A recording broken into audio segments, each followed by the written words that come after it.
Ante nada, agradecerle a Miguel, Carlos, Mina, Jesús, por parte de mí. La palabra poesía proviene del latín poesis y está a su vez del griego poiesis, que significa ser o materializar. ¿Cuál es la tarde de verano? De esas que solíamos tener antes de que la tecnología nos dejaba tiempo para nosotros mismos. Total, me vino una súbita revelación y la puse sobre el papel. Decía más o menos así: a veces creo que los poetas no son más que estúpidos alienadores que engañan al mundo con una metáfora eterna, que eternizan sentimientos individuales y usan enrevesados e intrincados caminos para enaltecer el espíritu de la verdad. Sin embargo, minutos más tarde, decido que la poesía es esencialista de las cosas, sino la cosa misma, ya que en ella se sublima de forma subjetiva la pureza del sentimiento humano. Bueno, cuando escribí esto me sentí súper a gusto. Años más tarde vuelvo a hacerme la misma pregunta y aprovecho que estoy delante de estos cuatro grandes poetas para que sean ellos los que me ayuden a esclarecer esta disyuntiva. Porque esta tarde, aparte de escucharlos a ellos y a sus poemas, su poesía, vamos a hablar entre nosotros y queremos que vosotros también intervengáis y que hagáis preguntas y que resolváis algunas cuestiones. Sin más, presento a Alejandro, Pedro, Javier. Eso lo conocéis, ¿verdad? Como comentamos, Jesús, vamos a empezar haciendo unas cuantas preguntas, ¿vale? Bien.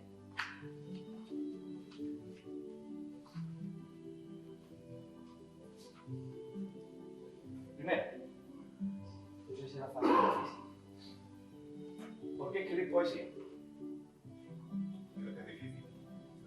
Hemos empezado por las fáciles, ¿no? Yo me voy allí que yo creo que se me escucha bien, por aquí, para nuestro barrio. ¿Quién empieza? Hacemos la ronda así.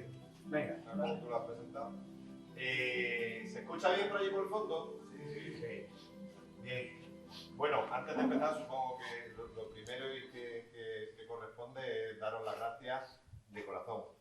Una gracia profunda a la corporación por la invitación, a Jesús por manejarnos, porque parece tonto, pero que cuatro personas pues, puedan venir un domingo, eso tiene su logística y todo ha sido muy fácil y muy tierno incluso. O sea que muchísimas gracias de verdad de corazón al municipio por plantear esto, porque cuando se ayuda a la poesía, eso lo hemos hablado antes en la comida, pero cuando se está ayudando o se está propagando poesía, se está ayudando al más débil del eslabón literario, de todo lo que entendemos que hay en este templo más chulo que tenéis aquí, que es una biblioteca. El eslabón más frágil van a ser los estantes donde esté la poesía. Los novelistas, las novelistas tienen otro tipo de salida, otro tipo de lectores. Nosotros hablamos en ciertos códigos, que son los códigos poéticos, y que no tienen un público tan fervoroso, tan ferviente, y eso es lo primero que quería señalar, que lo que estamos haciendo aquí hoy, sabiéndolo, ¿no?, es un acto de resistencia poética. Así que 1.000.000 de gracias por haber venido a esto. A partir de ahí, la pregunta era, ¿por qué escribir poesía? Sí. Pues porque, en mi caso, porque me la encontré de pequeño y a mí lo que me interesaba de mi lengua era cómo sonaba. No me interesaba tanto la historia, que parece que es lo que más le gusta a los niños. A mí no, mi padre en mi casa no eran lectores, mis padres no leían, pero venían de una España y de una época en la que sabían que los libros eran buenos. Entonces mis padres compraban libros, para que en la casa hubiera libros por si sus hijos querían leer. Y uno de sus hijos, que era yo, que era el pequeño, pues le gustaban los libros donde la lengua sonaba. Y donde decía, Abenámar, moro de la morería, el día que tú naciste grandes señales había. Y decía, pues te cuentan la historia de Granada en verso y de los moros y los cristianos, y aquello me gustaba. Y entonces yo me metí ahí en ese lenguaje particular de pequeño y me di cuenta que era mi lenguaje íntimo, y ahí ya lo fui estirando y lo fui estirando hasta ahora. O sea, yo entré por ahí. Y empezaste a escribir para ti. Yo empecé a escribir, esto es mucho más vergonzoso, en un grupo de música, porque tenía 14 años y lo que yo quería era ligar. Y la literatura me venía bien para...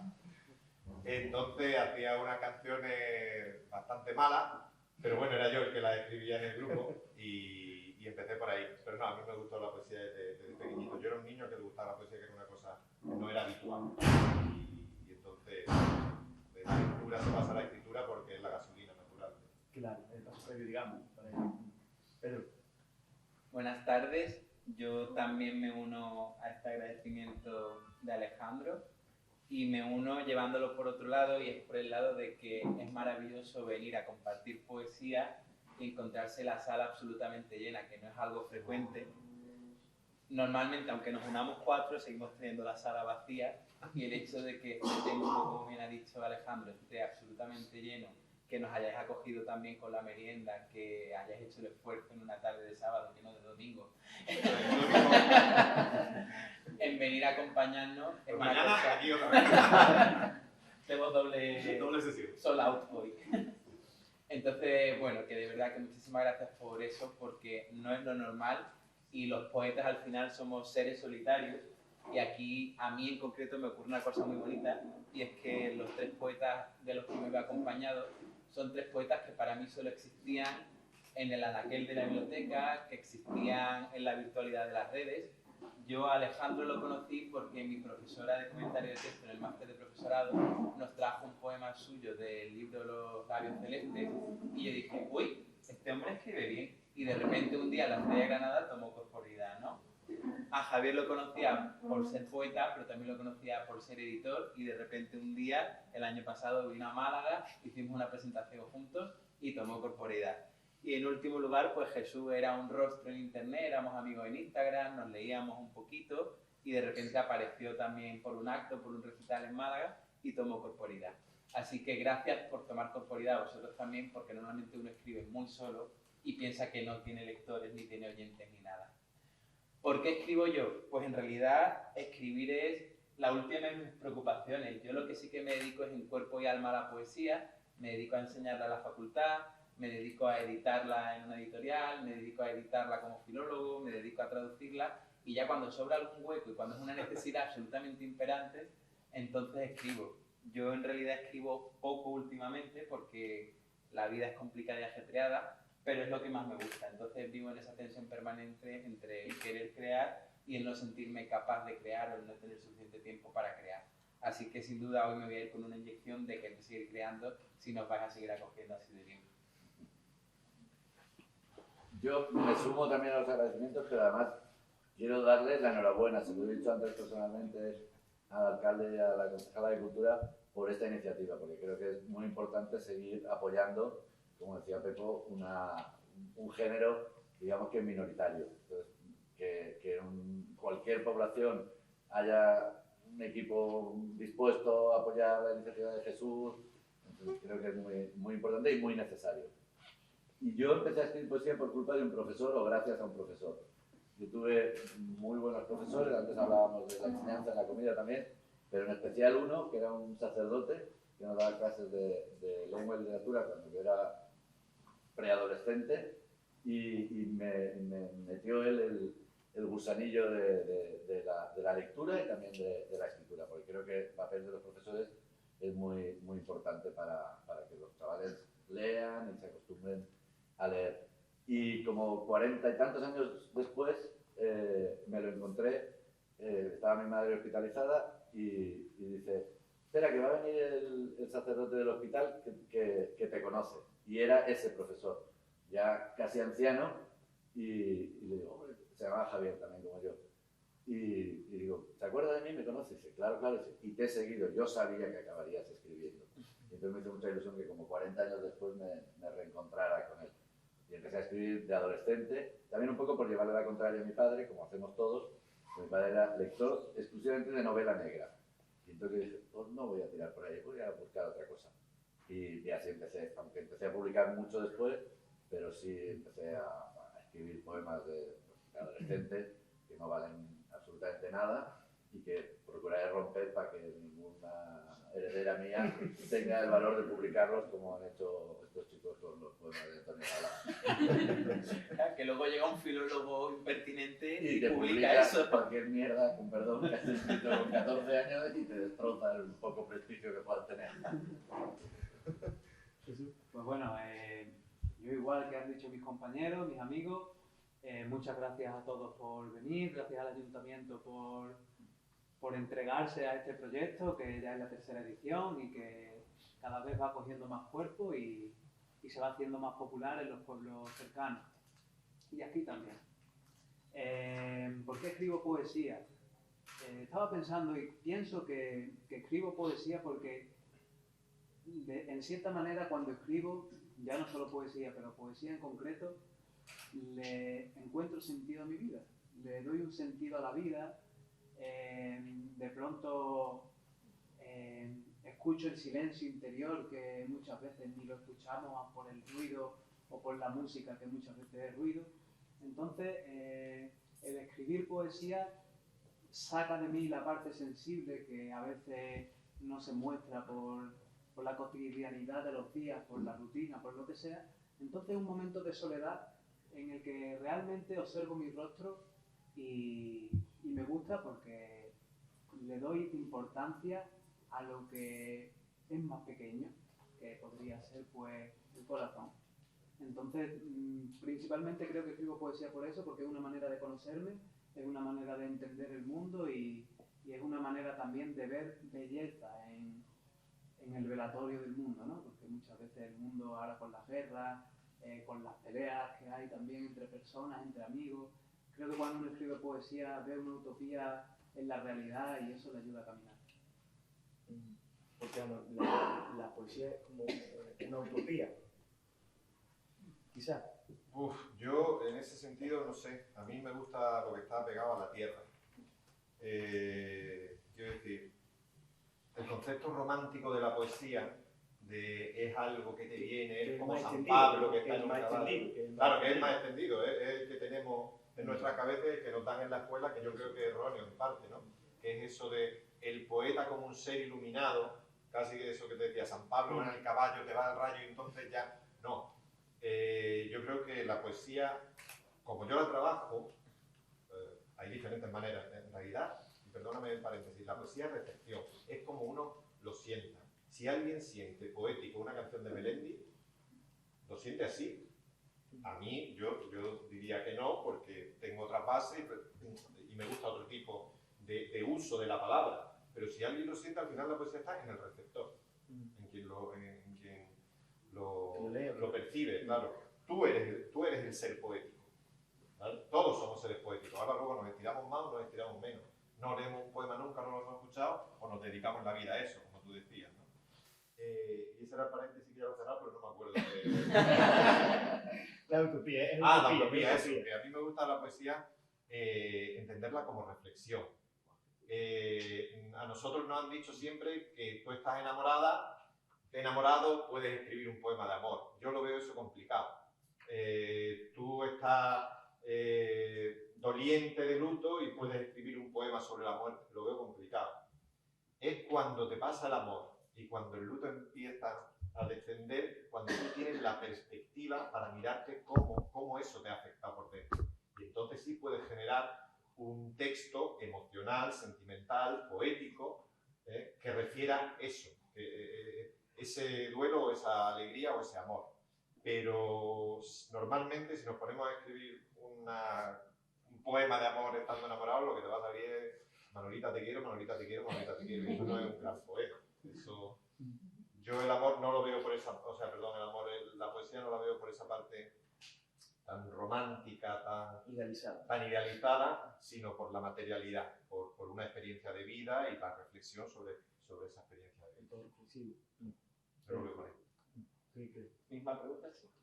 Sí, bueno, a ver, porque siguiendo un poco el hilo de Alejandro, no es utopía, es más reflexión. ¿Tú crees que es más reflexión que utopía?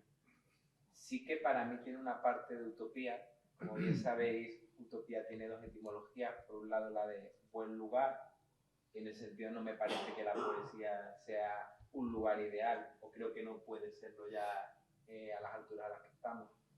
Pero en el sentido de no lugar, sí me parece que la poesía es una utopía. O sea, cuando el poeta escribe, siente que está fuera del mundo, e incluso cuando recoge cosas que ocurren en la realidad, pues está sacándolas de la realidad para encerrarlas en otro lugar. Y a ese lugar uno puede volver o no volver, y de repente las cosas existen y no existen en la propia realidad. Entonces, en ese sentido, sí. En cuanto a reflexión, pues por ejemplo, mi poesía sí que es muy reflexiva. Yo en esta diatriba que hay entre si es comunicación o es conocimiento, yo creo que para que haya comunicación, primero tiene que haber habido algún conocimiento de uno mismo, de sus sentimientos, de sus acciones. Entonces yo sobre todo intento transitar la poesía para conocer la realidad que me rodea y para conocerme a mí mismo. Y si luego además de eso puedo llevar esa realidad a otros, pues genial. Pero yo creo que a mí en concreto me ocurre un poco lo que tú comentabas, que es que quizás son sentimientos muy particulares que difícilmente puedo transferir al público. Pero bueno, ahí está la aspiración. Al final Shakespeare es el autor más universal del mundo porque consiguió que una pareja de Verona pues representase la idea absoluta del amor, y ya todos pensamos en el amor en Romeo y Julieta, ¿no? No, yo al final huyo, como decía Alejandro, del poeta como un ser que está ahí encerrado en una torre y esperando que lleguen las musas, ¿no? Pues, al final las musas tienen que llegar, como decía Picasso, que te pillen trabajando, ¿no?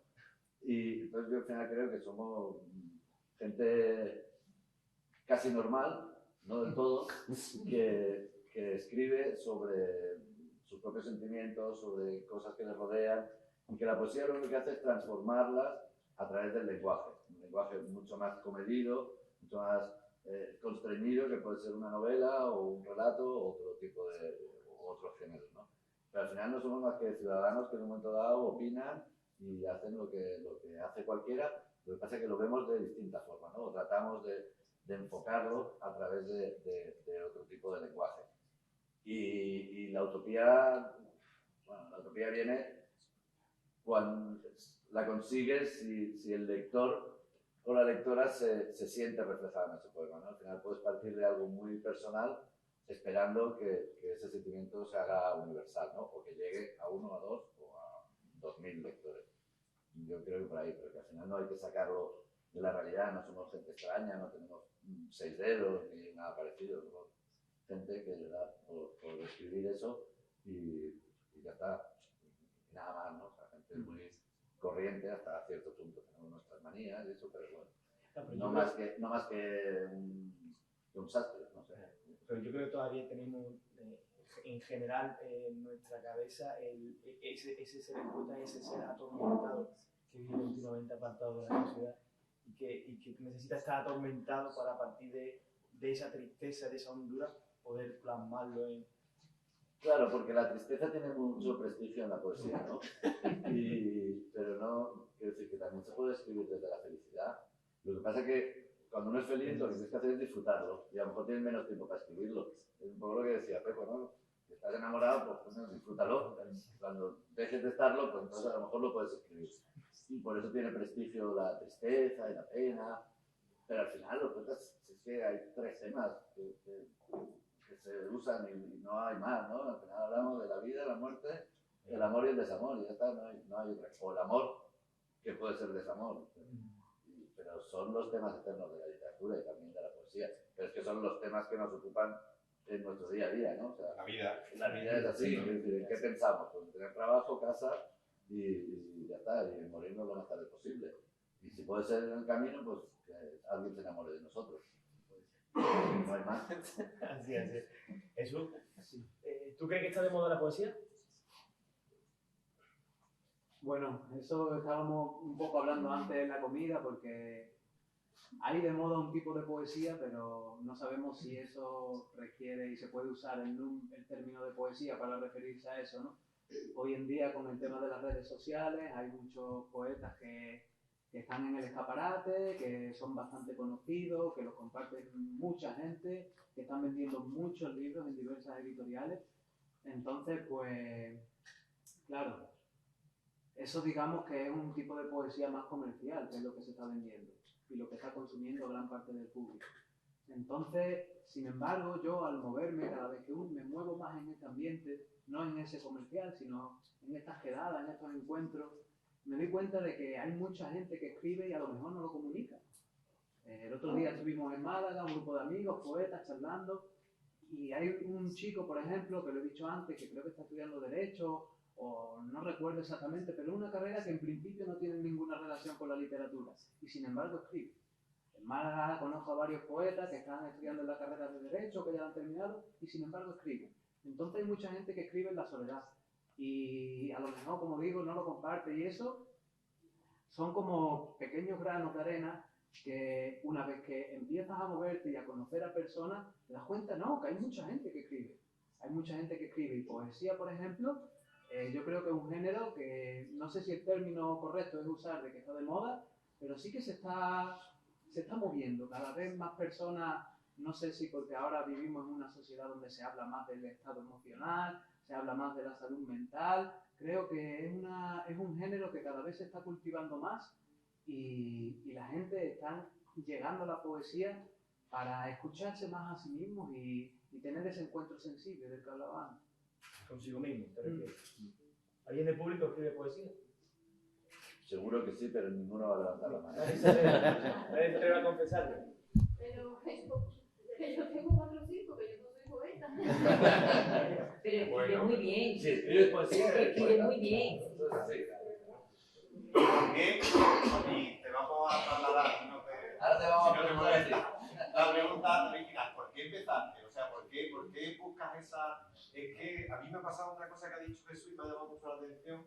Una vez estaba yo haciendo un programa de tele con poetas jóvenes, ¿no? Y a cada uno me lo llevaba a un rincón del sitio donde estábamos y le hacía la pregunta de ¿por qué empezaste a escribir poesía?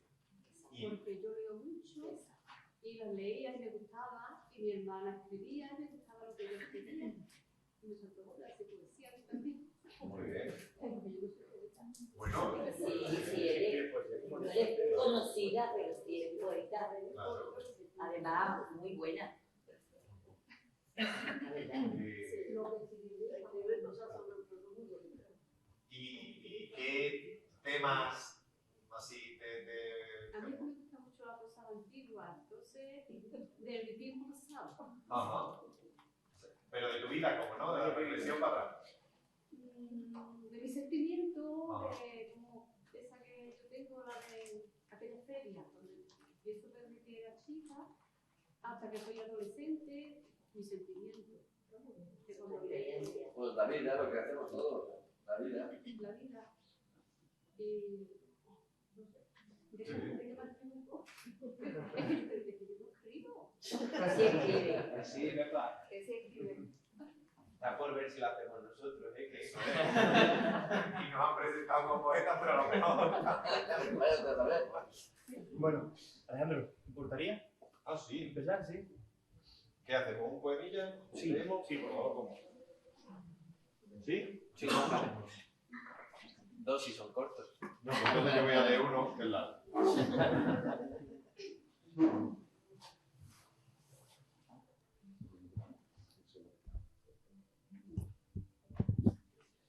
Creo que la mayoría de lo que voy a leer va a ser de este libro que se llama Barro, que es un libro de duelo, de un libro que escribí durante la pandemia. Mi padre había muerto en el 2019, la pandemia estábamos encerrados en el 20, ¿no? O sea, y nunca pensé que iba a salir por aquí, pero bueno, salió. Entonces, lo que voy a leer son diferentes elegías, pero voy a empezar por la elegía número 1, que lleva por título ONG. Dice así. La chabola está al fondo. Perdón, porque es que no veo. Voy a acercarme. ¿Ha ido por la caja o no? Sí, he ido por la gafa. Como la luz viene de abajo.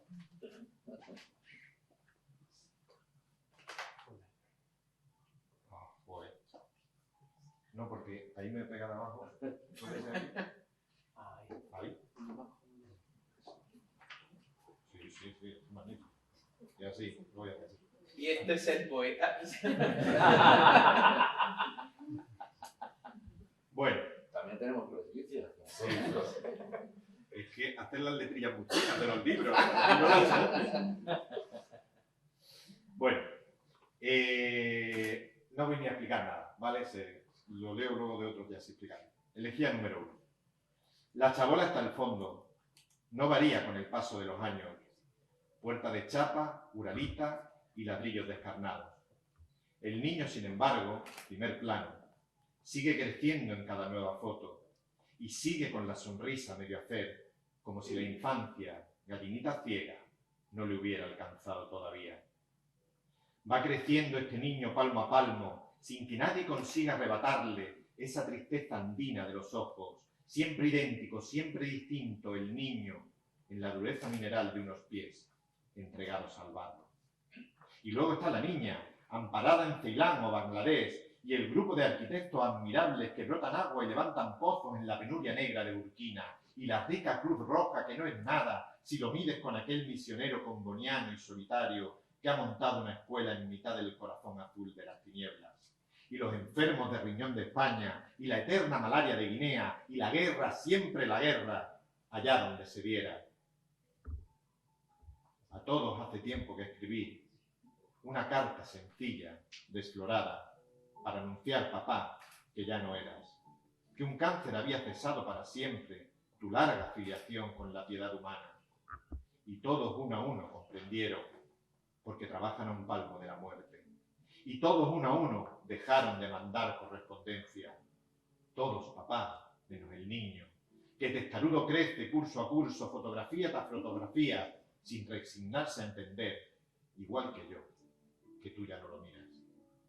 Se llama Jocelyn y te cuenta, en su última carta, que quiere, de mayor ser ingeniero o futbolista.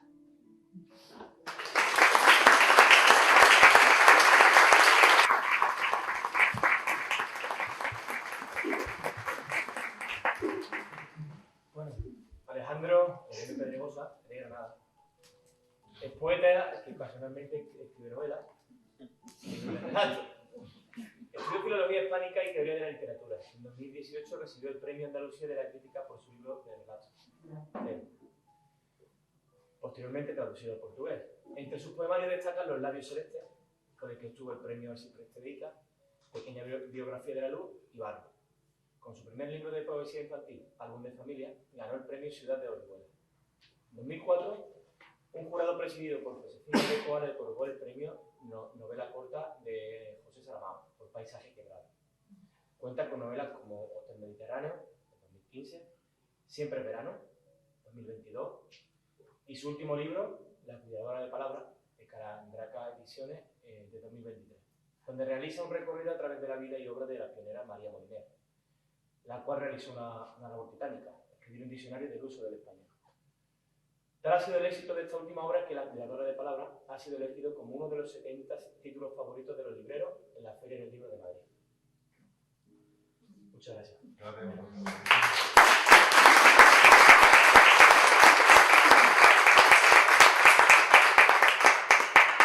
Bien, decíamos entonces que la poesía de Jesús estaba de moda o no estaba de moda, no mucho, ¿no? No lo he dejado así, no he contestado la pregunta. Aparte de la poesía ahí entremetida entre el reggaetón y el trap, no mucho más.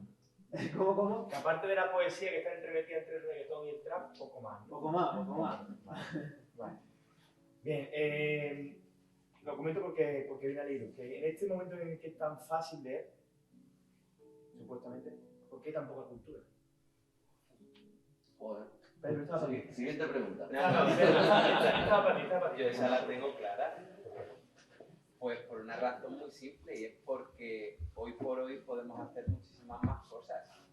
Quevedo, Cervantes, Lope de Vega, Garcilaso tenían pocas cosas que hacer. En un mundo en el que tú puedes coger un avión por 100 euros y de vuelta ir a Venecia, en un mundo en el que tienes una cartelera de películas y de series a golpe de clic, en un mundo en el que puedes ver cualquier documental sobre lo que tú quieras, en un mundo en el que hay tantos bares, tantos restaurantes, ponerse a escribir o a leer es el último reducto. Y es normal, y no pasa nada. O sea, al final muchas de las cosas que contiene la poesía o que contiene la novela las puedes encontrar en otras fuentes. Yo siempre lo digo en clase que hoy por hoy hay más narratividad muchas veces en videojuegos o en cine o en series que en novelas actuales. Y la poesía, pues la poesía está en el aire, está en las ciudades que se visitan, está en las personas que se aman. Que haya menos gente que escribe, pues tampoco es cierto. De hecho, estamos en el momento en el que más se escribe toda la historia. O sea, afortunadamente las tasas de alfabetización son enormes y afortunadamente hoy por hoy cualquiera que tenga un blog en internet puede dar a conocer su poesía. No existe este canon de que hasta los años 50 la gente solo podía dar a conocer su poesía si había un señor editor con algo de dinero que pudiera invertir en la publicación de la obra. Entonces, no es un mal momento. El único problema es que hay tantos libros y hay tanta gente escribiendo que a veces es difícil discriminar lo bueno de lo malo. Y en eso pues andamos todos, ¿no? Javier lo decía, que tiene tantos libros en su casa. No libros que existen ya como estos, sino libros que aún no existen editorialmente hablando. Que a veces encontrar cuál es el bueno, cuál es el que sí que merece ese voto de confianza, esa oportunidad, pues es complicado. Pero no hay que ser derrotista ni hay que ser depres con el asunto. Es un buen momento, es un momento en el que la gente sabe quién es Lorca, la gente sabe quién es Lope de Vega, la gente sabe quién es Miguel Hernández, que a lo mejor no lo sitúe bien generacionalmente. Sí. Sabe quién es Quevedo porque canta. ¿Sabe quién es Quevedo? Porque canta. Pero no solo Quevedo, hay otro más que también tiene el nombre del siglo de oro. Rosalía, no te Rosalía, no te Castro. Hay una cosa de lo que estaba diciendo antes del programa que hay con los chavales jóvenes que tiene exactamente lo que tú estás diciendo. Y yo les preguntaba, con todas las cosas que tenéis para hacer, tenéis 20 años, ¿por qué la poesía? Y todos contestaron lo mismo. ¿Qué es lo que ha contestado Jesús? Porque es mi espacio de intimidad. Claro. Porque estoy sobresaturado de información, de pantalla, de cosas, de viajes, o sea, de estímulos. Y de repente la poesía se ha convertido en un lugar plácido donde estoy yo conmigo mismo. Y eso fue una respuesta que me llamó la atención. Digo, pues, para nosotros los de cierta edad no teníamos ese problema. Llegamos a la poesía por otro lado, no porque necesitáramos quitarnos del mundo que nos estaba sosigando, era porque nos gustaba ir. Sin embargo, todos estos jóvenes dijeron, es mi caverna, mi sitio donde yo estoy a... Claro, porque ahora, frente a tanto estímulo, como decía Pedro, refugiarse en la literatura requiere un esfuerzo. Es decir, tienes que buscar el tiempo para eso. Y muchas veces pues no es fácil, ¿no? Pero ni siquiera es necesario. Es decir, que hagan otras cosas, no pasa nada. Menos libros no llegarán a las editoriales. Claro. Y que tampoco hace falta acabar tu vida literaria habiendo escrito 20 libros, que la mayoría de autores que estudiamos y que están en el canon de nuestra tradición escribieron poco. El mejor poeta de la literatura española, y si alguien me quiere contradecir que me contradiga, es San Juan de la Cruz. Y tiene una obra así. O sea, le bastó escribir el Cántico Espiritual para que haya pervivido. Jorge Manrique, si no hubiera escrito las coplas, nadie sabría quién es ese señor. Así que no hay que escribir demasiado, hay que escribir un buen libro. Lo justo. Y si te vas al siglo XX, las canciones de cuenta, Jaime Gil de Viernes escribió un libro. Un libro y unas memorias, nada más. Y ahí lo tienes, ¿no? Mucho mejor. Escribió mucho más, pero lo quemó. Sí, bueno, pero publicó sí, las no, personas del quiero verbo. decir que también hay Al que, final, bueno, pues que practicar. ahí está, ¿no? Claro, sí, sí. ¿Tú qué consideras, Jesús, a este respecto? Bueno, la verdad que pienso que estoy de acuerdo con lo que dice Pedro, que tenemos tanta sobreestimulación, ¿no? Que terminamos agotados y, como dice Pepo, la poesía es un momento de soledad y también, quizás, que no se ha nombrado, de respirar, ¿no? Respira tranquilamente, a veces escuchas tu respiración y es que vivimos tan rápido que cuando nos centramos y podemos respirar, ahí ya no es solo el hecho, posiblemente, pues no sé, de decir, oh, qué cosa más bonita, cómo respira esa persona, cómo se pausa. No es el simple hecho de poder escuchar, ¿no? Porque eso también es algo que creo que es inherente a los poetas, el saber escuchar. Cuando sabemos escuchar, y ya no los poetas, por ejemplo, también a un narrador que escucha, que tiene los oídos abiertos, se va enterando de pequeñas historias que después las puede trasladar a un relato o a una novela. Entonces, abrir los oídos, poder respirar, son dos técnicas, por ejemplo, que podríamos decir, que nos llevan a ese refugio, a esa cabaña con chimenea. Y eso es lo que quiero. Y luego, si me permite, hay otra cosa. Que creo que soy el único padre reconocido de los 4. Lo demás no sé. Yo sí tengo libro de familia.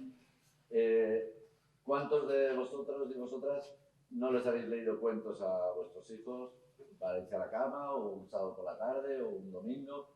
Y sin embargo, pocos les leemos poemas. También es una forma de hacer lectores, de que no lleguen y después digan, oh, es muy difícil, es que no entiendo, que es una respuesta que te dan muchas veces los chavales, ¿no?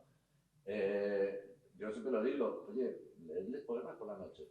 Ten un cuento, leedles un poema.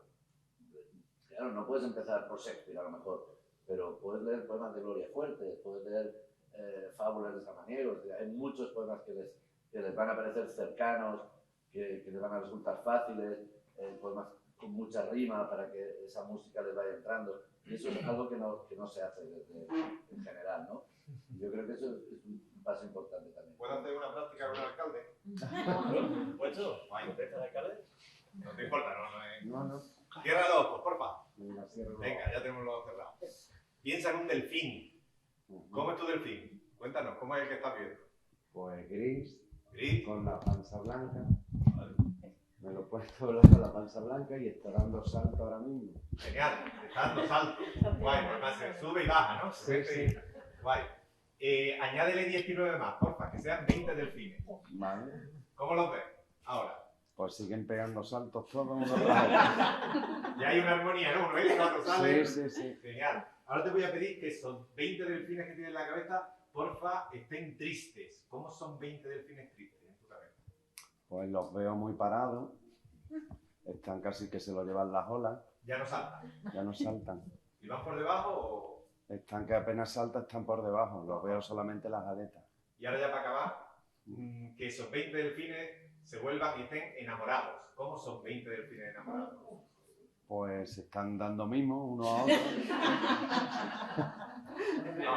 Coquetean.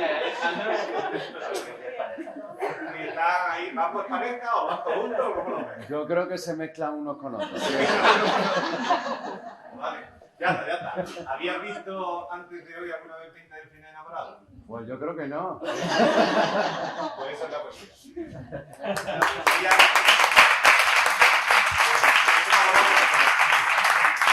La poesía es la capacidad de ver cosas que no se pueden ver de otra manera. Por eso cuando muchas veces decís, es que no entiendo, es que la poesía es que algo, porque no entiendo lo que dice. No es cuestión de entenderlo, es cuestión de sentirlo. Se entiende 20 delfines enamorados si yo ahora digo que aquella mujer cruzó el océano empujada por 20 delfines enamorados. No hay nada que entender de que sea racional. Hay que cerrar los ojos y ver a una mujer empujada por 20 delfines enamorados que no la habías visto nunca. Cuando te genera eso, esas imágenes las mezclas con otras, con algo, quiero decir, van sucediéndose los versos y eso te genera una emoción, un sentimiento. Eso es la poesía, no tiene por qué ser.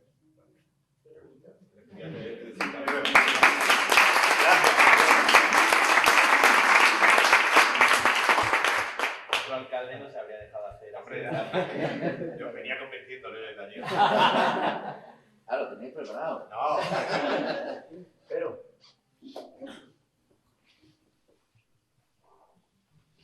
Bueno, pues como somos poetas decentes, nos hemos puesto de acuerdo por el camino y hemos decidido que Alejandro y yo vamos a hablar de la muerte para tocar uno de los temas de la poesía y Javier y Jesús van a hablar del amor porque son chicos jóvenes enamoradizos. Era noticia. Porque ambas cosas.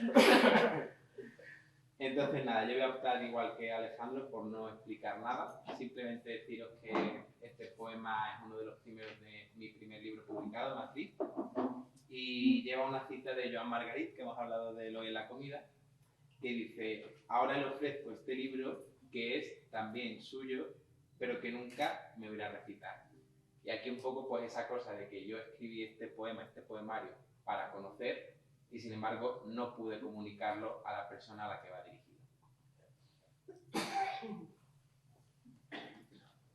Este libro que relees en soledad, este libro que en el dolor has escrito, sombra, no es el libro de la madre, es el libro de la crudeza, de la maternidad fallida en el desguace de la existencia.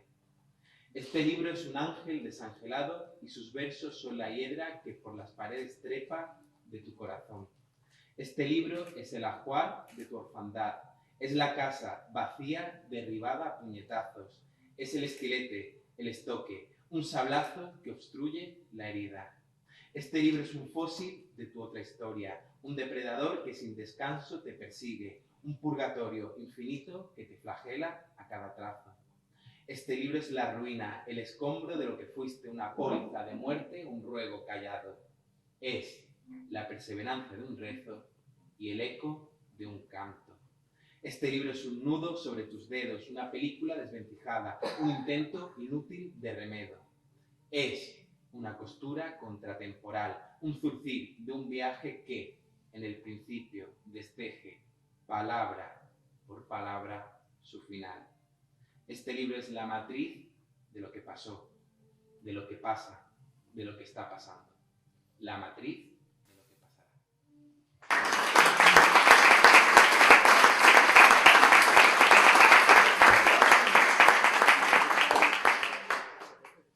Pedro J. Plaza, es graduado en Filología Hispánica por la Universidad de Málaga y doctor en Literatura Española. Publicó, junto a Giovanni Caprara, su traducción de Canto suspendido entre la tierra y el cielo, editorial independiente, obra del poeta italiano Silvestro Neri. Y junto a Angelo Nestore, la traducción de Dolores Mínimo, de la poeta Giovanna Cristina Divinello.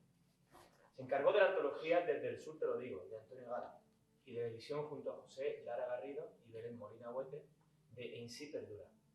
Tradición y modernidad en la obra de Rafael Ballester. En 2021 ganó el Premio Málaga de Investigación por el Poeta y el Caleidoscopio. Lecturas múltiples en el poema de Tobías de Sanferrado, de Antonio Gala. Es miembro de la promoción 21 de la Fundación Antonio Gala para Jóvenes Creadores.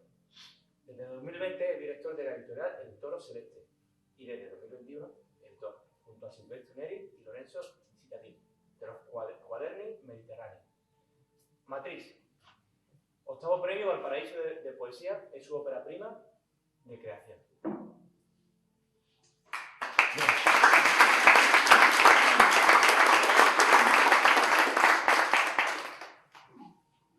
¿Es necesario haber vivido mucho para poder escribir poesía? Jaime Gil de Bien me decía que era necesario haber amado mucho. Muy poco eso. Muy poco eso. ¿Tú qué crees tú?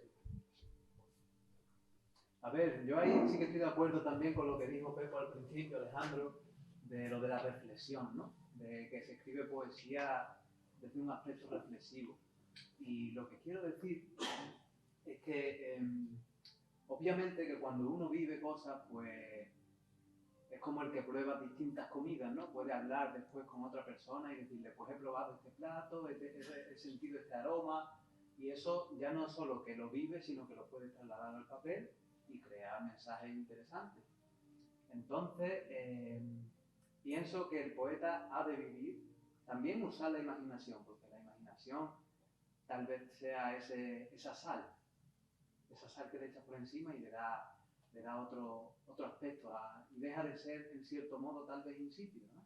Entonces, creo que ha de vivir el poeta, ha de vivir intensamente.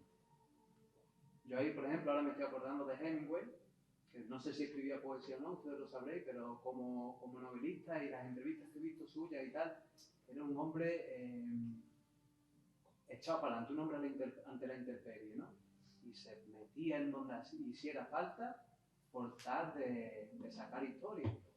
Entonces creo que cosas diferentes nos ayuda, pensar y reflexionar le da una profundidad al texto, y creo que tal vez entre esas dos cosas, y una que no se ha nombrado antes y que creo esencial, y que por ejemplo hablaba mucho Julio Cortázar, es ver la poesía como un lugar lúdico.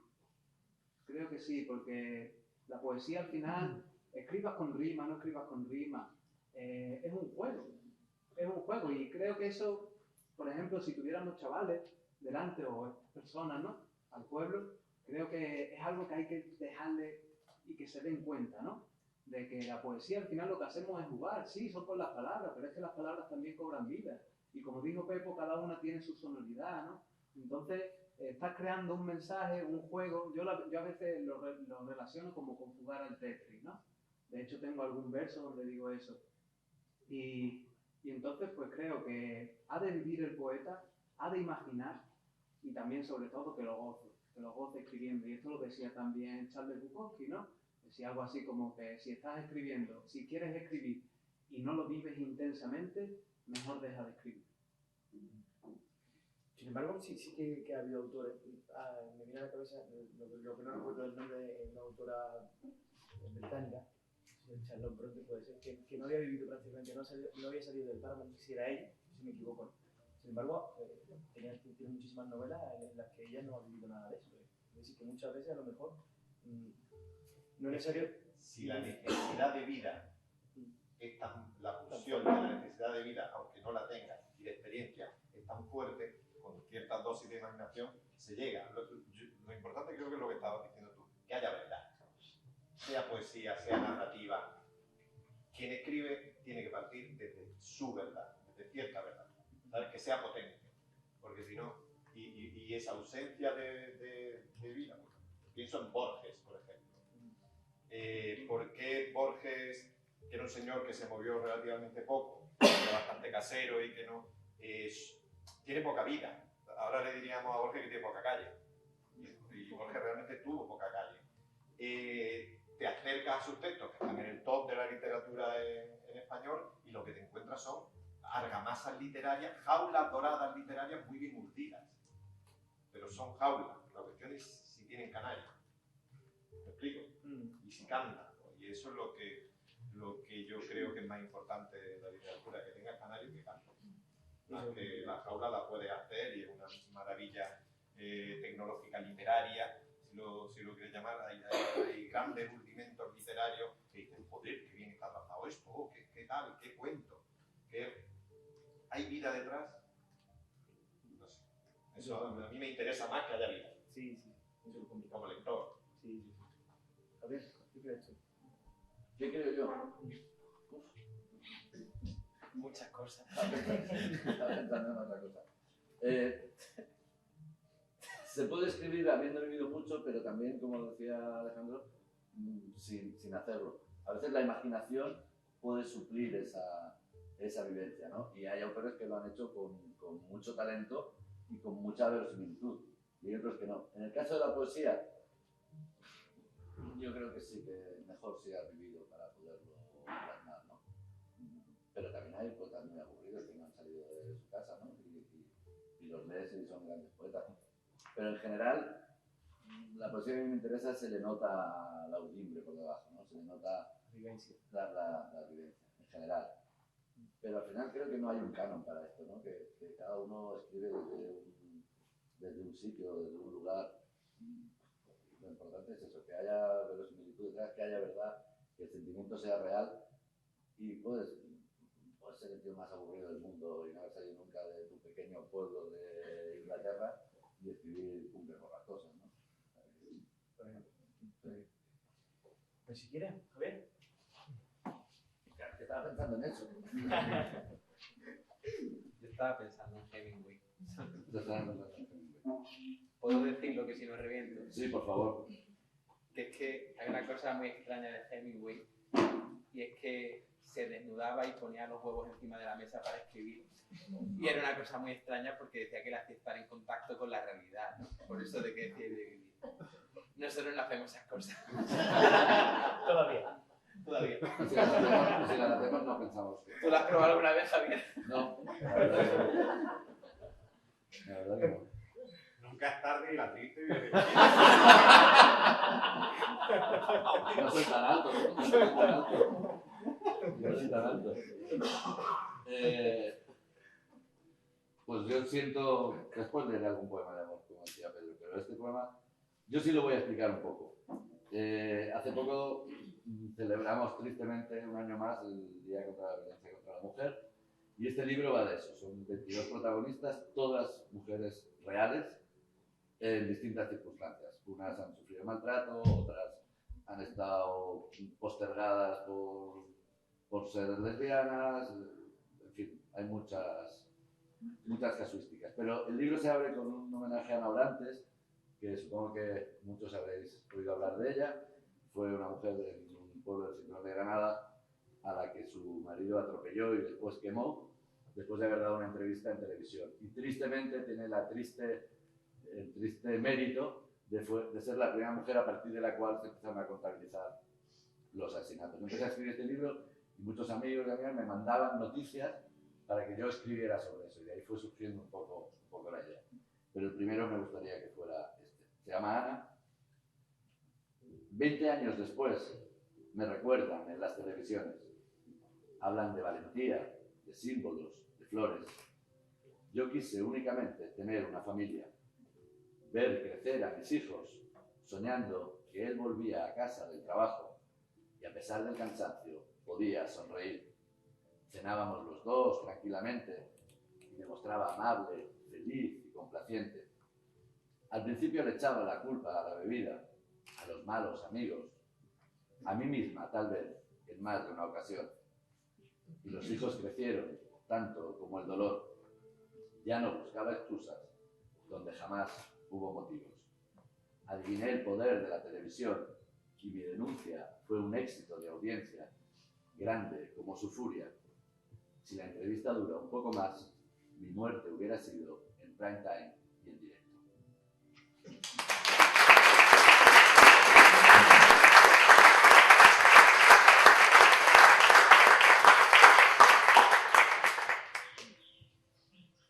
Javier Bozalón, editor de la editorial granadina Sonámbulos Ediciones. Ha publicado los poemarios Líquida Nostalgia, Hasta llegar aquí, Viaje improbable, Premio Surco de Poesía, publicado en inglés por Paperwork Publishing en India, La Casa Oscura, accesible del premio Jaime Gil de Viedma, y Todas las lluvias son la misma tormenta, publicado en Italia por Raffaelli Editore, con traducción de Giovanni Tarconsa. Y Este país, publicado en la colección Juan Caballo de Poesía. Antologías de su obra han aparecido en Costa Rica, México, Ecuador y Argentina. En 2016 publicó su primer libro de relatos, Todos estaban vivos, de Drújula Editorial. En 2017 publicó el libro de aforismo prismático. Y en 2019, Cóncavo y Convexo, escrito a dos voces con Carmen Canet. En 2021 publicó la plaquette Los días generosos, así como el libro de haikus Todo es azar, publicado por el Centro Cultural Generación del 27 de Málaga. Su último poemario es Nombrar la herida, de Sonámbulo Ediciones.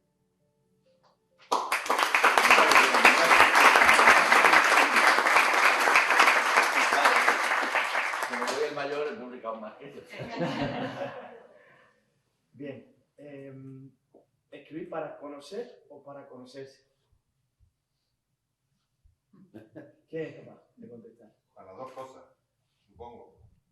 Sí, un poco volver a lo de antes, conocer el mundo y a ti en el mundo. Entonces, cuando te intentas conocer a ti en el mundo, te conoces, ¿no? La observación sobre uno mismo. De hecho, yo diría, leer poesía para conocer el mundo, para conocer a los demás. Eso es lo que da leer poesía y leer en general. ¿Para qué sirve leer? Leer sirve para muchas cosas, pero sobre todo sirve para imaginarse vidas que no son la tuya. Cuando aprendes a imaginar y a conocer vidas que no son la tuya, aprendes a respetar vidas que no son la tuya.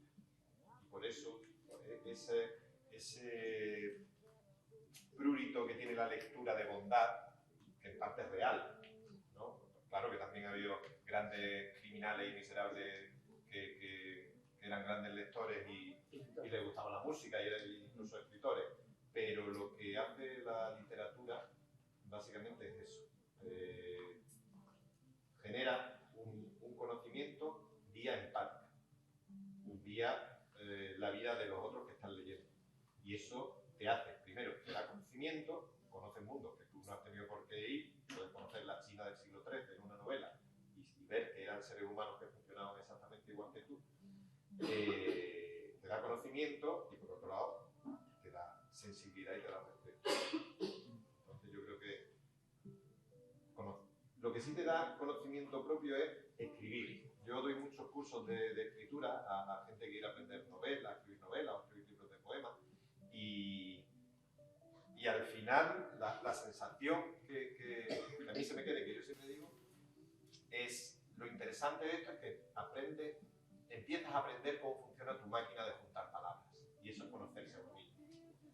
Cuando llevamos tiempo escribiendo, y ellos seguramente podrán decir algo a propósito de esto, yo ya sé que ciertos adjetivos son recurrentes en mi imaginación y bien, y sé que luego eso, si quiero que suene de una manera, lo tengo que podar. Y entonces me doy cuenta de que voy conociendo mi sintaxis particular. Y si voy conociendo mi sintaxis particular, es que voy conociendo cómo funciona mi cabeza. Y eso, tú dirás, no vale para nada, pues es verdad. No vale para nada, pero sí te vale para administrarte tú y para saber cómo te guías por el mundo. Cómo hablar de la gente y cómo hablar de ti. Para eso sí vale escribir. Eso puede de la escritura y de la lectura, como tú comentas, que hoy en día no nos viene mal conocer a nosotros mismos. Primero conocer al resto, primero conocer a nosotros mismos para poder conocer hacia el resto del mundo, digámoslo así. ¿Sí? ¿Pedro? Yo creo también que sin duda la poesía sirve para conocer y para conocerse, pero no es la única herramienta que está a nuestra disposición para eso. Hay gente que transita otras vías, pues no sé, la meditación, la esgrima, el baile, cada uno tiene una manera de conocerse. Pero sí que es verdad que la poesía tiene una cosa mágica y es que cuando te fuerzas a tener una medida determinada, te fuerzas a tener una rima determinada, te fuerzas a escuchar los ritmos interiores, de repente tú descubres cosas que no sabías que estaban ahí. Y eso es un hecho milagroso. Uno no pensaba que conociera tal palabra, uno no pensaba que ese sustantivo pudiera ir con ese adjetivo y de repente se fusionan y es algo extraordinario. Entonces esa cualidad sí que la tiene la poesía y no la tienen otros instrumentos. También sirve para conocer pues, la intimidad de los otros. Cuando cogemos un libro de otra persona, estamos abriendo una puerta a un lugar que de otra manera no se puede conocer. Por ejemplo, yo lo que he podido escribir en este libro, pues es algo que está en ese libro y que yo no sabría expresar de otra manera, no sabría expresar en una conversación, no sabría expresar en una película, no sabría expresar en un cuadro, solo sabría expresarlo aquí y está ahí para quien quiera tomarlo. Entonces, en ese sentido, es un conocimiento muy generoso, porque cuando alguien escribe poesía y la escribe de verdad, no para el Instagram, no para el Twitter, no para crear eso que a mí me gusta mucho, como lo llama Luis Alberto de Cuenca, que es para poesía, porque parece, pero no es poesía. Cuando alguien escribe poesía de verdad, está entregando lo mejor de sí mismo. Ha puesto ahí todo su esfuerzo y es lo mejor que es capaz de dar al mundo. Y quien se acerca a un poema hace también un esfuerzo, porque hay otros géneros literarios que sin duda se dejan leer con cierta facilidad más, quizá porque carecemos de la formación, como comentabais antes, quizá porque están menos encriptados, no lo sé, pero está claro que el lector de poesía también es un lector exigente. Y alguien que decide emplear su tiempo, como habéis hecho vosotros, en medida que escuchar a los poetas, pues es un ser generoso. Así que bueno, ojalá hoy consigamos conocernos mejor a nosotros mismos y que vosotros podáis conocer algo también. ¿Qué crees tú? Yo creo que sí es una forma de conocimiento en dos direcciones, un poco lo que decía Alejandro. Cuando el poeta es sincero, y creo que la mayoría lo son, es una forma de darse a conocer. Pero darse a conocer no siempre significa hablar de tu yo más íntimo, ¿no? Darse a conocer en un sentido amplio, en lo que él piensa de la sociedad o de determinados episodios que puedan suceder. Y también propia intimidad, ¿no? Y al contrario, también es una forma de conocerse a sí mismo, ¿no? Por lo que decía Pedro, porque si es poeta de verdad, pone toda la carne en el asador en cada poema que escribe, ¿no?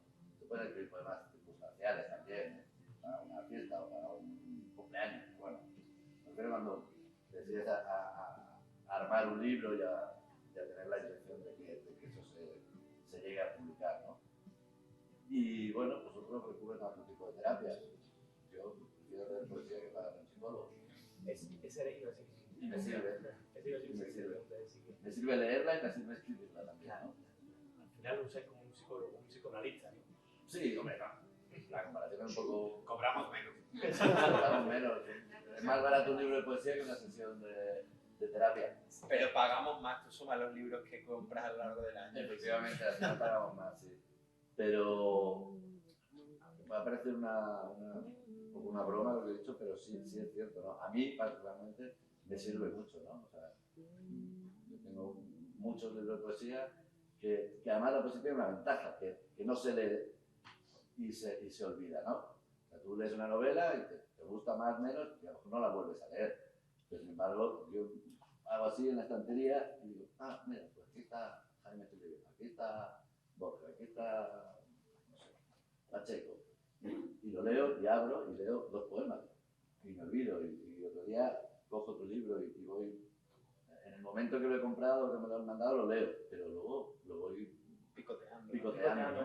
Que es una ventaja. Y además, cuando tienes vicio leyendo, yo sé qué poeta necesito en algún momento dado, ¿no? Vuelves a él porque por necesidad a lo mejor. No, porque hoy tengo un día, estoy muy feliz y cojo un libro de alguien, estoy triste y cojo otro, ¿no? Y le ha pasado algo a alguien que yo quiero y leo a Manrique, pero no sé. Y otro día pues leo a Margarit, ¿no? O, no sé, porque creo que me ayuda en mi estado de ánimo, ¿no? Determinado Momento, no puedo. Y sin embargo no vuelves a leer de Raipá, no tienes tiempo, un domingo por la tarde. Claro, sí. Claro, lo has leído una vez y dices, bueno, ya. Logro completado. No lo voy a volver a leer, ¿no? Sí, así. Jesús, ¿Vamos contigo? Vamos. A la palestra.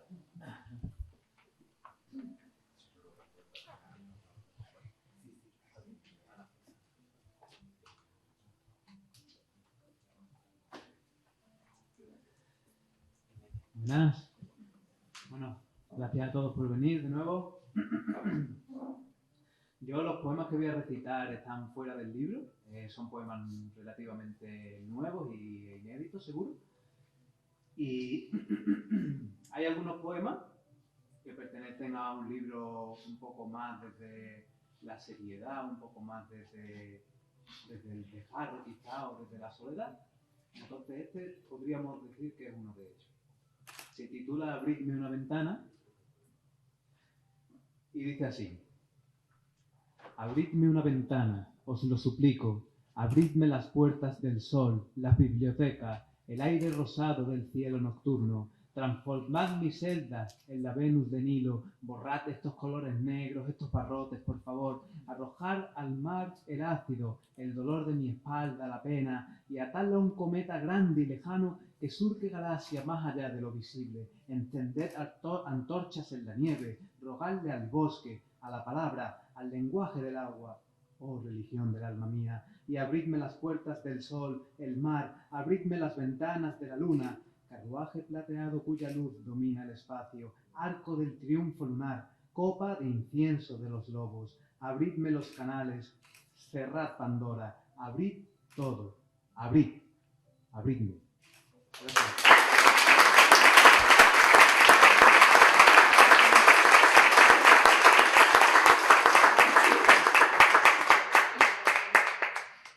Jesús Torres Beato, nace en Sierra de Yegua.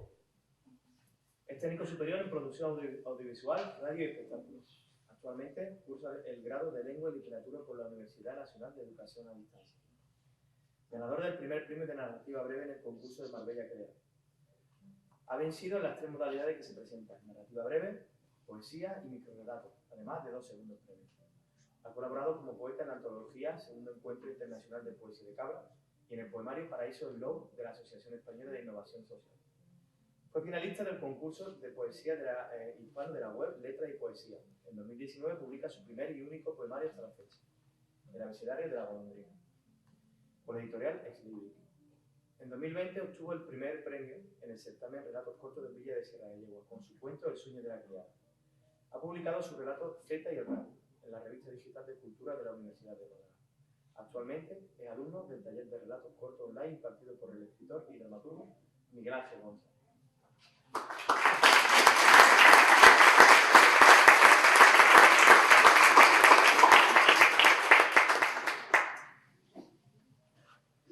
Bien.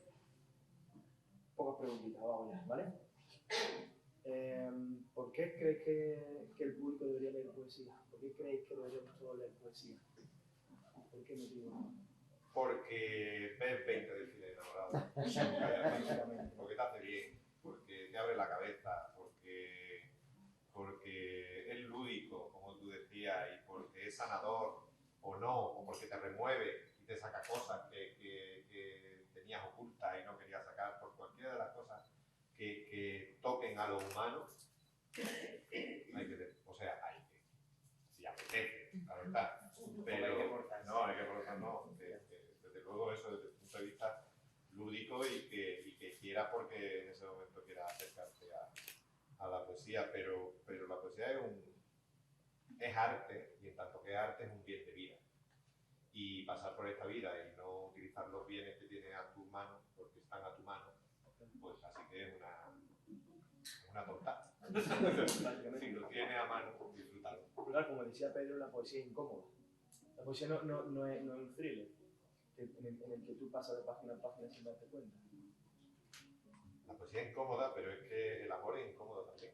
Por ejemplo, es decir, la vida es incómoda. Es que también vivimos en un mundo, ¿no? de ese nolotil constante, ¿sabes? Donde la vida pues tiene eso. A mí hay una cosa, igual me estoy saliendo del guión, pero luego ya me meto otra vez, que tiene que ver con... Hemos olvidado la ética del sufrimiento. Yo creo que nuestros padres, nuestros abuelos, que vienen del sufrimiento por la vida que les ha tocado vivir, por la España que les tocó vivir, por su contexto, y yo no estoy tan seguro que mi generación, tú a tu hija, no digo tú en este caso, digo tu generación, la mía, estemos transmitiendo eso al futuro. Creo que lo estamos narcotizando con el no dolor, el no dolor, el no dolor. Nosotros lo que somos porque hemos tenido esa memoria aquí al lado de la oreja contándonos el sufrimiento y el dolor. Por eso entendemos el sufrimiento ajeno. Sin flaco favor le estamos haciendo a las generaciones futuras si no le explicamos que venimos del dolor. Y la poesía tiene que ver con eso. Hace una semana estuve presentando el libro en la Herradura, en la costa de Granada, y cuando llegamos al sitio donde se iba a presentar, había un cumpleaños de un niño. Eran casi todos extranjeros, los padres y los niños, hablaban inglés, francés, alemán, castellano, todo a la vez. Entonces, mientras tomábamos algo en el jardín y preparaban el acto, había como 10 niños a la vez y niñas subidos a un árbol. Digo, alguno se va a caer un testarazo que vamos a tener un disgusto. Entonces se acerca uno de los padres y le dice a uno de los niños en inglés: oye, bajaros que os vais a hacer daño. Y el niño le dice: no te preocupes, lo tenemos controlado. Y el padre se dio la vuelta y dijo: ah, ok, y se fue. Al rato había una vespa allí de adorno y había otros 500 zagales subidos a la vespa. Se acerca una madre y dice: vais a volcar la moto y os vais a hacer daño. No, mamá, lo tenemos controlado. Se dieron la vuelta y se fueron.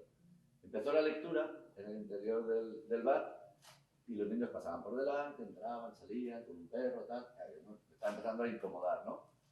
Y el presentador les dijo: oye, por favor, tened cuidado. Y dice: ¿por qué? Son niños, hacen lo que quieren. Yo dije: ¿qué estamos criando?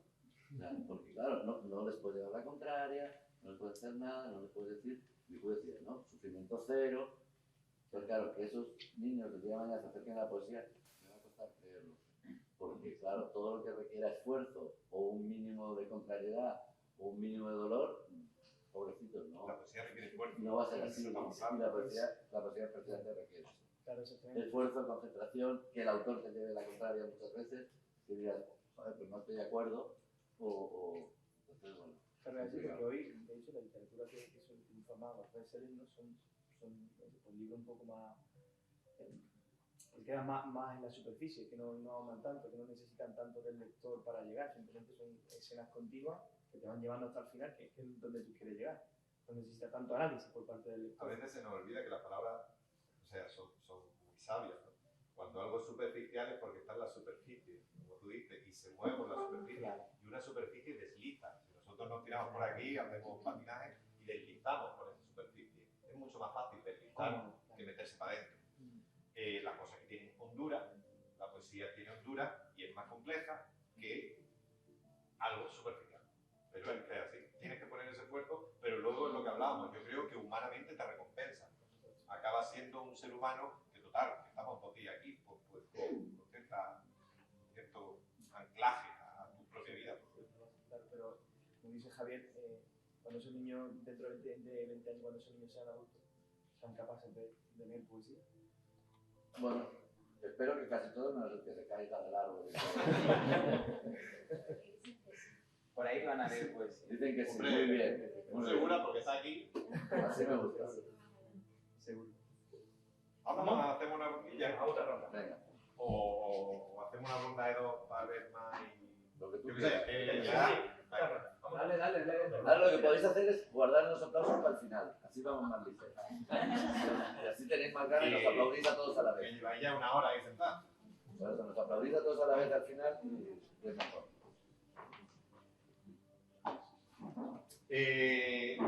Hace años me invitaron al Instituto Cervantes a dar una charla en Burdeos, en la casa donde vivió Goya, cuando estuvo exiliado. Y pues nada, yo encantado, fuimos a dar la charla y luego era una tarde de primavera preciosa, chulísimo, yo encantado en Burdeos. Acaba, me doy un paseo y de repente... No sé si habéis estado en Burdeos, si habéis tenido la suerte de una ciudad preciosa, muy coqueta, muy burguesa, más burguesa que París, incluso, que ya es decir, y con unos edificios magníficos, ¿no? Así, históricos, del 18, el 17, 19.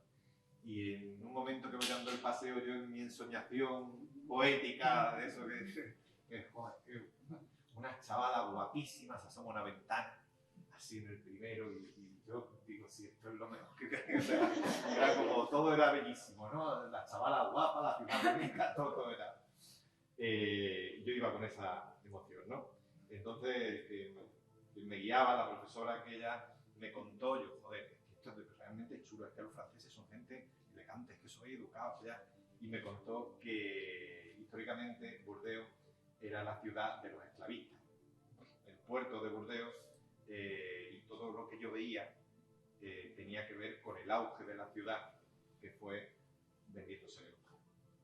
Los mayores esclavistas de la historia de todo el colonialismo estaban aquí, en Burdeos. Y de allí, de esa reflexión, de ese primer impacto de la reflexión, surge el poema en Burdeos. Camino por el centro de Burdeos, como en el cuadro de Murillo, una muchacha se asoma a la ventana y es hermosa. La tarde, la muchacha y la ventana. Porque todo en Burdeos es hermoso y burgués y civil. ¿Acaso el paseante despistado achaque el bienestar de tanta arquitectura a la gestión de dignos y prudentes mandatarios? No tal.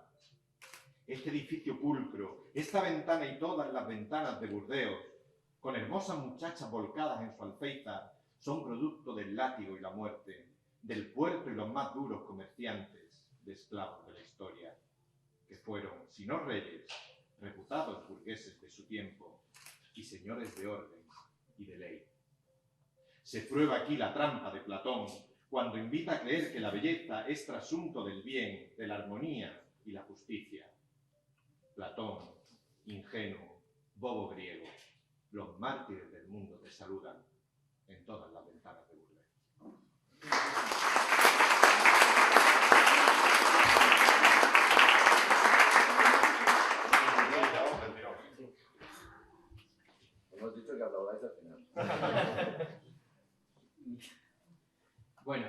habéis podido comprobar, Javier y Jesús han decidido saltarse el plan a la torera, pero Alejandro y yo permanecemos fieles a nuestros planes preestablecidos y nuestro segundo turno hemos decidido que trate sobre ventanas. Entonces yo también voy a leeros un poema que habla de una ventana y que habla de un balcón. Para ello primero es importante una cita de Mario Benedetti que dice: 12 años atrás, cuando tuve que irme, dejé a mi madre junto a la ventana, mirando la avenida. Ahora la recobro, solo con un bastón de diferencia. En 12 años transcurrieron ante su ventanal algunas cosas. Así que quien se lo prepara, se lo prepara, y quien no, no. Este es el sofá de los trabajadores. El otro es la improvisación. A Mario Benedetti no sé si lo conoceréis, pero al poeta que cito al comienzo de este poema sí que sé que lo conocéis seguro. Dice un poeta internacionalmente reconocido que es Javier Bozalongo: tú pudiste ser cauce o ser camino, pero quiso la vida que al final fueras isla.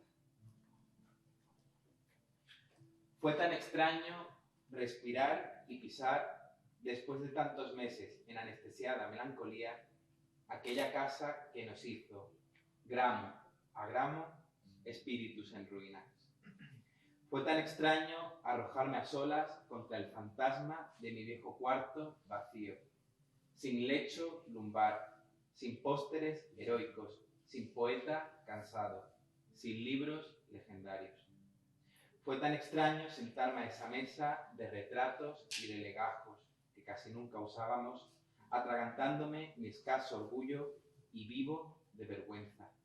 Y fue, sin embargo, tan familiar ver a mi madre desde su balcón mirándonos marchar a mi hermano y a mí por la avenida acostumbrada, por la avenida asaeteada de desechos y azahares, con una firmeza tartamuda y los dedos entrelazados en el aire. Fue, sin embargo, tan familiar saludarla, con la turbada nostalgia de quien se aleja, el puño en un corazón aporreando y, entre tanto, se imagina en su fortaleza de arena que nada malo ha sucedido, y con esa consigna va callando en su eco, callando va al niño interior desubicado, que en versos sonllora lo que no supo expresar en despedida. Y fue entonces tan natural, con su pan horneando todavía el gris glaciar del estómago, con su abrazo cimbreando la derrota de la espalda, con su beso coloreando el lienzo de las mejillas, dispensar por última vez sus acciones y, por fin, compadecerla, por vez primera o para siempre. Desear que los años tradujesen a nuestra madre con un bastón o una silla de diferencia, que se convirtiese en una niña anciana a la que sus hijos pasean, cuidan, aman.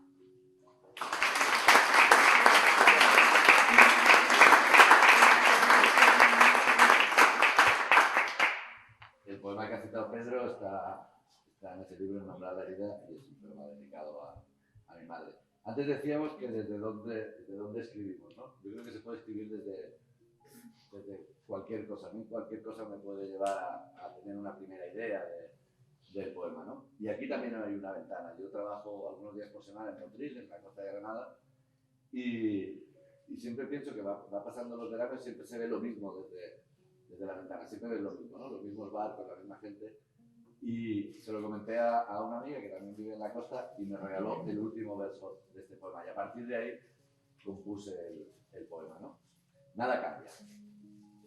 Observo desde aquí los barcos amarrados de distintos tamaños y diferentes tipos, pensando en quien los vio antes que yo o los verá mañana desde el mismo lugar. Fue semejante el marco, idéntico el paisaje, será cuando otros ojos miren lo que yo miro.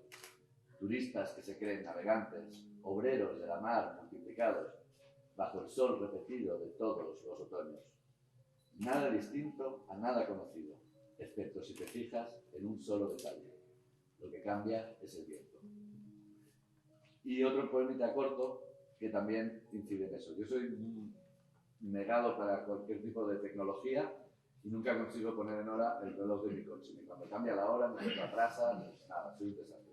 Hace un día se subieron a mi hija y dijo, esto es... Y, coño, para. Y se llama cambio de hora. El reloj de mi coche atrasa 1 minuto, solo uno respecto al de Radio Nacional, lo cual no es una excusa para ir más deprisa, llegar tarde o tener una urgencia. Lo peor se avecina con el cambio de hora, porque 61 minutos no pueden esconderse en cualquier parte. Y me paso el invierno madrugando más de lo necesario, y el verano se pasa sin ver amanecer, hasta que de repente una mano sin miedo a la tecnología ni a los números pone orden por fin en el reloj, demostrando que el tiempo es todo suyo, el coche y el futuro también suyos. Yo me guardo el minuto que todavía falta, por si acaso.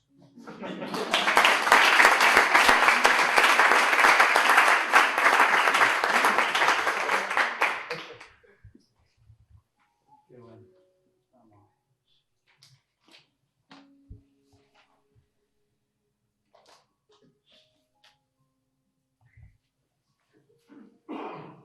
A ver, os voy a leer.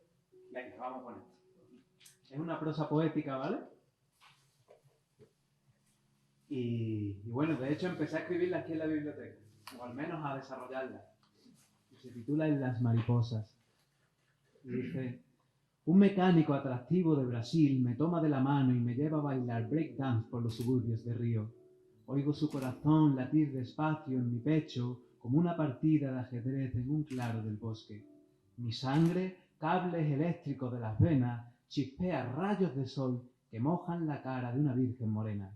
No la manchan. El vino de esos rayos la transporta a un agujero negro donde observa, por una ventana, una vela de otro siglo. Un maestro hindú pinta dibujos antropomorfos en el rostro del agua de un pozo abandonado.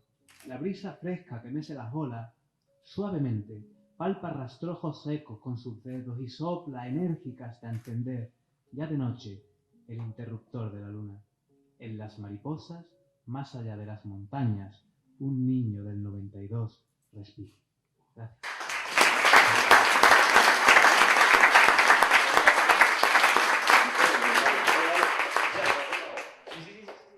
Ya ronda de cierre, ¿no? Ronda de acabar.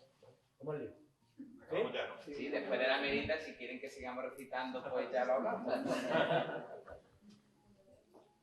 Pues no sé entonces. No te sientas presionado, pero lo que tú leas marcará lo que Ya, vamos te a de ver. hecho te iba a preguntar.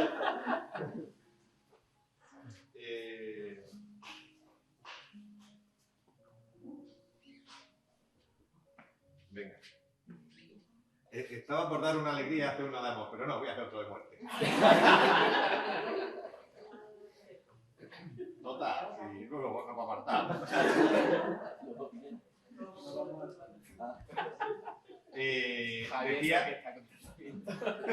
Decía que este era un libro de duelo, pero es real, es un libro de duelo, pero no es un libro de llanto. Es un libro que yo aspiré que fuera una celebración del amor, una celebración del amor de un padre, de un hijo a un padre, ¿vale? Y en ese orden está esta elegía, que es la segunda, que lleva por título 18 galletas. Y cuenta una historia, bueno, se cuenta, no la veis. Hace más de 1,5 millones de años, en un lugar llamado Danzig, ligeramente al sur de Tiflis, capital de Georgia, un hombre fue a morir sobre un lecho de tierra que quiero imaginar verde y porosa. Se saben de aquel hombre apenas 2 detalles que el azar, travestido de fósil, nos legó en la curva molar de su mandíbula. Se trataba, esto es seguro, de un anciano, como tú, papá, pero también como yo, pues frisaba lo sumo los 40. No poseía dientes, la gran revolución. Y sin embargo, sabemos por notables arqueólogos que consiguió vivir limpia la encía, desdentada, un tiempo no menor. El único sentido, el más sublime de esta historia de barro que te cuento, nos lleva a concluir que estamos ante el hombre primero que alumbró la compasión ajena. El primer homínido degradado, inútil, inservible, que recibió el amor de una comunidad. Porque alguien, papá, tal vez agradecido por quién sabe qué avatares de fuego, de sequía y precipicio, masticó 20, 40, 100 veces las hebras secas de un animal remoto e introdujo el engrudo salvador en la boca del viejo, para así mantenerlo a su lado, otro ciclo de luna. Es por eso, papá, solo por eso, que yo cada mañana te migaba 18 galletas en leche hervida. Porque el amor se hereda a través de los siglos, como se hereda una casa y una deuda ancestral, así la mía, por quién sabe qué avatares de fuego, de sequía o precipicio. Estamos hablando antes de la educación que se le da a los jóvenes de hoy, lo que pasaba con el niño de la moto y el niño del árbol y demás. Y claro, la educación antes era de, como te caigas, encima te pego, ¿no? Y es un poco lo que le pasa a la poesía, porque cuando uno llega a un poema que trata sobre la muerte, quizá llega porque se le ha muerto a alguien y le van a dar otra hostia porque a quien está escribiendo también se le ha muerto a alguien, ¿no? Entonces, bueno, en esa idea de la herencia, yo quiero hablar de mi abuelita. Y empieza con una canción que seguro que ustedes conocerán, que es de Antonio Machín, que decía: madrecita del alma querida, en mi pecho yo llevo una flor, no te importa el color que ella tenga, porque al fin tú eres madre, una flor. Y esa es la herencia musical de la que parte este poema, que habla un poco también de que sabéis que en las grandes ciudades pues la muerte se ha vuelto ascética, ¿no? Como que ya no se ven los cuerpos, no se velan. Y yo que soy de un pueblo, yo soy de la Orilla Grande, pues sí estoy un poco en eso, en velar a los muertos. Pensaba que al igual que en las películas que en mi infancia fugaz bebiese, los hombres, con nuestro luto extirpado ya de sombras, la cargaríamos en silencio sobre nuestros hombros desnivelados. Y no sucedió así. Pensaba que, como en los libros que con su leche constante amamantaran mi adolescencia, la muerte me permitiría ser ese niño triste que llora, el cuerpo presente de su abuela, ensimismado. Pero la vida, sin embargo, tenía para mí otros planes trenzados en su movediza y asfixiante madeja. Pensaba que, al igual que las canciones que de melancolía nutriesen mi juventud clausurada, sería mi padre, pese al miedo mutuo, fuerte. Y pensaba que, quizá, mi madre sería madre y sería conmigo solidaria. Mas ella decidió disfrazarse, rebosante de realidad, otra vez de pesadilla. La llevamos en un ataúd de madera de memoria, oración y sacrificio sobre las manos apenas, arrastrando el llanto sostenido por las baldosas blancas de la plaza del pueblo de ahora, de la plaza del pueblo de siempre, y con el peso de una avalancha desgarradora sobre las rodillas de cal, rogando a lo invisible que la cogiera, quién sabe cómo, quién sabe dónde. Aprendí, con las lágrimas negras paralizadas o suspendidas entre la tierra y el cielo, la burocracia inerte de quien se va, de quien se muere. Y aprendí la llamada matutina que llega en la lenta desesperación esperada, que no urge. Y aprendí la bienvenida que se da a quien no viene en su viaje heráldico sino a despedirse. Mi padre sollozaba un llanto injustamente culpable y sonoro, y hablaba sin hablar y no hablaba hablando. Y mi madre me ofreció como prenda una afilada traición en un tribunal de tinieblas y de horas, despojándome sin sentirlo de los últimos momentos junto a mi abuela, en su sepulcro de recuerdos y de anécdotas, en su amor eterno, sin medida ni frontera. Aquella mañana de eclipse y de nieve dije adiós para siempre a mi madre, que ni supo ni pudo ser madre, que me enterró bajo las nubes con su crucifijo astillado de miserias. Aquella tarde de dolor y de alegría se desvaneció en un crematorio mi abuelita del alma querida, que si fue madre, que si me quiso, que será por siempre la mujer que más me cuidara y amase, que es, al fin, una flor.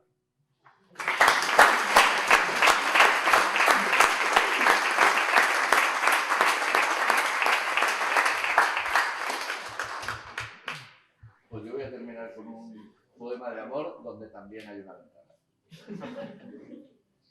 Y he intentado reflejar los distintos estados en que uno puede estar o no enamorado. Los estados de la materia. Cuando el amor es sólido, puede no ser compacto y levantar muros altísimos que no aguanten el peso de su propia estructura, derrumbándose lentos hacia el suelo. No conviene culpar al arquitecto, que solo dibujó lo que ya estaba desde el principio mal planificado. Cuando el amor es líquido y tendemos al sol nuestra mirada, vemos, como Neruda, patios de ropas colgadas de un alambre y camisas que lloran, lentas lágrimas sucias. De nada sirve entonces llamar al fontanero. Hemos sido nosotros culpables del atasco que ha impedido que fluya por unas venas limpias el agua del deseo. Si el amor es gaseoso, todo se vuelve fuegos de artificio. Se incendian las almohadas, arden mantas y sábanas, los pijamas estorban y los cuerpos se vuelven transparentes en medio de las llamas. Que a nadie se le ocurra avisar a emergencias si ve por la ventana el resplandor del fuego.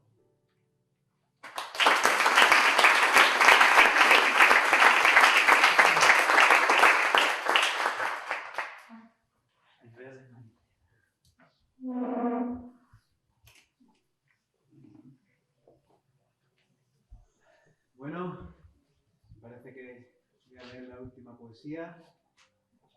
A ver. La tengo por aquí.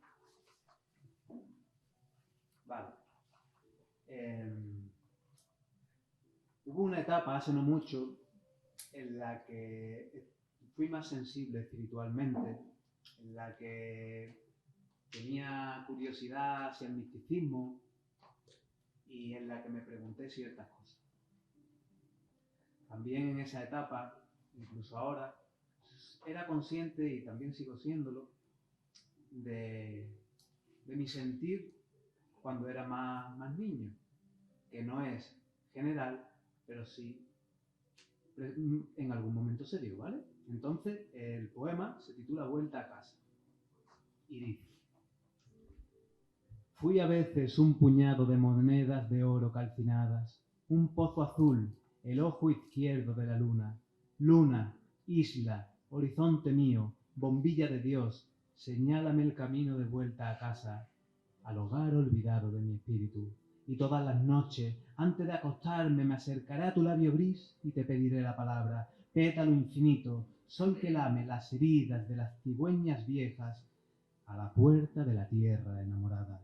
Busco tras mi nombre el perfecto nombre del Mesías y solo hallo ruidos, voces, como si el alma perdida en Venus, a tientas, busco y no hallo la casa de mi padre. Abba, ¿dónde estás? Con la rodilla en el suelo, miro mi reflejo y solo veo sombra, sombra, sombra. Mi voz interior es un desierto lejano.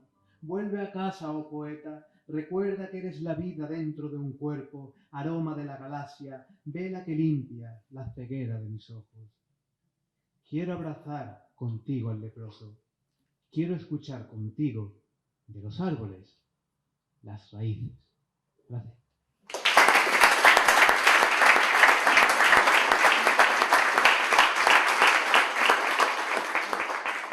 Bueno, pues antes de despedir, gracias a todas, iba a decir vosotros, pero mejor digo vosotras. No sé por qué, quizás porque la poesía es femenina, no lo sé, pero quizás por eso. El otro día cuando me comentó Jesús lo de presentar el acto, pues me dio por hurgar en mis papeles de la adolescencia hace unos cuantos de años y di con unas cuantas de poesía. Me dio una vergüenza ajena tremenda. Increíble. Pero me forcé a releerla. Y bueno, no, te va a quedar. Y fue curioso porque a mi mente vinieron imágenes que hacía muchísimo tiempo que tenía enterradas, imágenes que yo creía que ya tenía hasta olvidadas, imágenes, sensaciones, olores, momentos, risa, llanto. Y ahora escuchando a vosotros, a Alejandro, a Javier, a Pedro, a Jesús, me di cuenta, contestándome a la pregunta que me hacía al principio, que la poesía es la esencia misma de las cosas. Es lo que al final prevalece, porque es como ese olor que nunca se va de tu cabeza, es como ese ancla que te hace volver siempre al mismo sitio. me di cuenta que la poesía es lo que somos todos nosotros. Muchas gracias.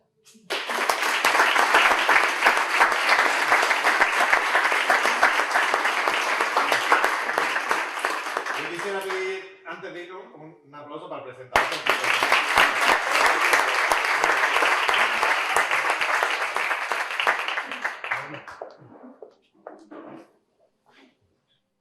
Buenas tardes a todos los asistentes.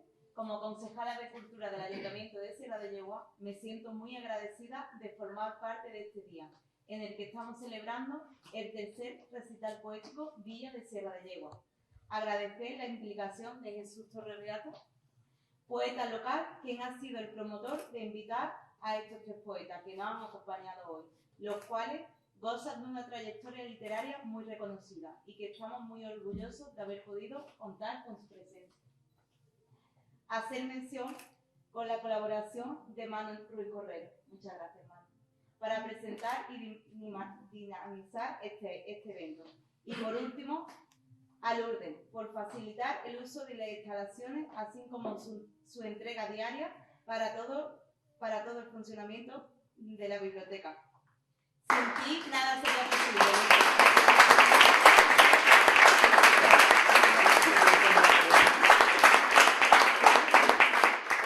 A continuación pasaremos a tomar un café. Muchas gracias.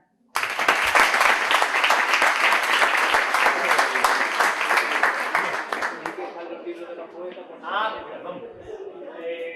Hay varios libros de los poetas, por si alguno quiere adquirirlos, ¿de acuerdo? Que le echen un vistazo. ¿Va a iniciar? No, muchas gracias. Sí.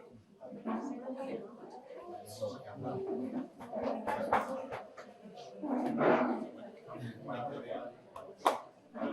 gracias.